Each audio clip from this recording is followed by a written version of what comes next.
ছুটির দিন লক্ষ্য করলাম স্যার বসে থেকে ফোনে মেয়েদের একই ডিজাইন বারবার দেখতেছে।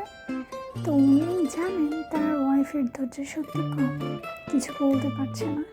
বুঝলাম সে চায় আমি হাতে মেহেদি দিই, এই জন্য বসে পড়লাম হাতে মেহেদি দিতে। অর্ধেক মেহেদি ডিজাইন দিতে না দিতে এই ধৈর্য শেষ। এখন কি করি, হাত তো লাগছে না ভালো। পরে দুইটা ডিজাইন মিক্সড করে একটা ডিজাইন দিয়ে কোনো রকম উঠতে পারলে বাঁচি।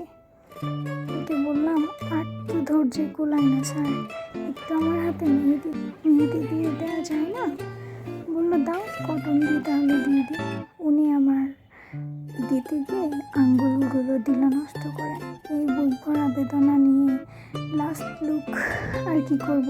পরে ঘাসের প্রকাশ করে বুকের মধ্যে হাত রেখে একটু রং করার পরে আর কি করব খুঁজে পাচ্ছি না। হাজব্যান্ডকে বললাম, এত কষ্ট করে রাখবো। হাজব্যান্ড বলছে, আমার বুকেই দিয়ে দাও, তোমার কষ্ট আর সহ্য করতে হবে না। পরে একটু ঘুরতে নিয়ে গিয়ে হাজব্যান্ডের বুকে নিজের কষ্টগুলো ট্রান্সফার করে দিয়ে চলে আসলাম। Thank you for watching.